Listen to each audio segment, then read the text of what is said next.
Hey there everybody, Wayne D here. Welcome to the website. And we're looking at Jon Rahm, one of the world's best players, had a great finish in the US Open.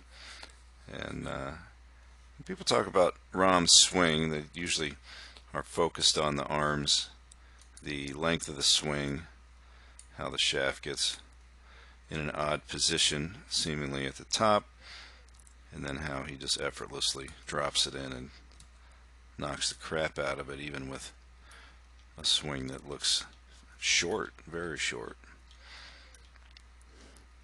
So look at the characteristics of Rahm's swing. Conventional setup, slightly open stance here.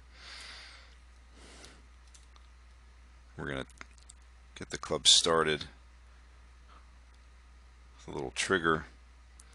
See the pressure change a little bit, a little kick into the left and then the right.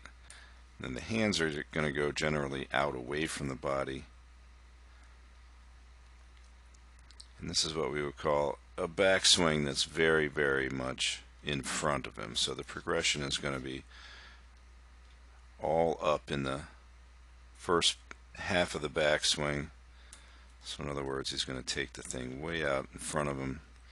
So this progression line is going to be very, very big. So we're going to go from 55 to 69. So that's a 14, and by the time he gets to the top, it even goes up just about another, maybe another 1 or 2. Well, actually, it goes, let's see, 55, 69, 72. So from 50, that's 17 up. So that's up in front of him. So you would normally consider this an upright swing. You can see the angle of the left arm. But even though the hands are high, look how laid off that club is. I mean, that's way over here. And the right arm, take a look at the angle of the upper right arm at P3. It's just pointing almost dead at the camera. So the left arm is in front of him, barely across the chest. Now he's going to keep it up. So got a couple things to notice here. The wrist angle with that weak grip, he can really pre-bow that left wrist. And look how laid off the shaft is. Now watch what happens to the shaft in the downswing. It's going to immediately start to steepen, which of course it's going to have to do because it's laid off. So I would say, if we look at this, that would be the top. Here, not very good drawing.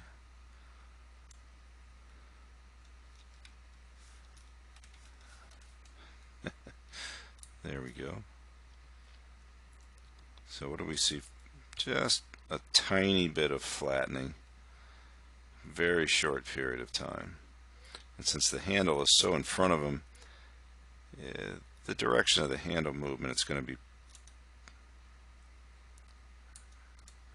more downward and less out to the ball with that kind of backswing initially. And then after about, let's see, we flatten it. By the time he's going to click to here, we're going to start the steepening process. You can see where that is now. Slightly steeper, and it's going to keep getting that way all through the downswing. And it's going to get right over his forearm, right on plane.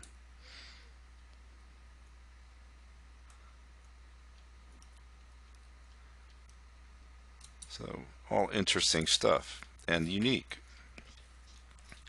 But what's the key element that allows that to be so good? And the secret here is what he does with his lower body. So let's watch that hip and pelvic movement here. So as he takes that back, you're going to see him load back. So look at the right hip gaining depth, right there. So we're going to watch both the top of the head and the very front of the forehead here and see what they do.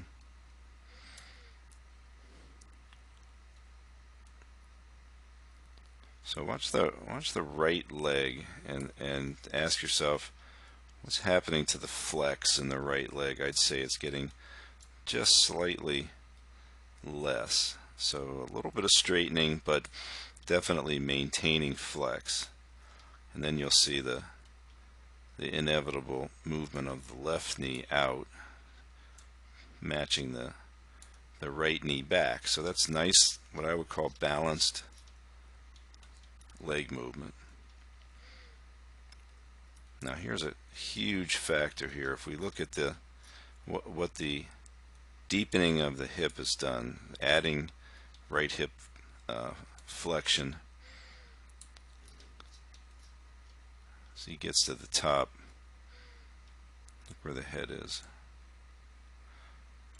So there's that compression from the midpoint going this way and adding bend to the posture. And in Rahm's case, if anything, the forehead has gone a little forward as he goes back. Now that's a big thing, because when he starts down, and this is what everybody would like to emulate, he keeps that right cheek all the way back behind the line, and then the left is gonna, you can see it, the left is also past the line. So look at the depth of the hips. Look at how the upper right leg does not shoot out and run over the box here. It's just going to stay right inside of it, just like Hogan. Then you see that nice footwork where the lower body weight, the pressure shifts toward the left heel, so you don't get that raise up on the toes. You get the right leg rolling or driving inward, rolling the right ankle. The head stays out over the ball. Look at the depth of the hips. I mean, that's as good lower body movement as you will ever see. So again, what's the key factors here? We're going to maintain some right knee flex, and we're going to increase hip flexion and push the right hip back while keeping the pelvis tilted, so that movement would feel slightly up and back. The right leg is going to maintain most of its flex, and he's going to stay out over the ball while he does that. And then in the forward swing, the movement is going to be to initiate the downswing with the right side of the pelvic rotator muscles. Start it with rotation against the right leg brace. Drive it forward, so he's going to have lateral movement in there. So you can see by the way the feet are moving. If I had a face-on view of this swing, guarantee you he would be moving 3-4 inches left. And look at his head through the ball. And that's just optimum pivot control, and that's why the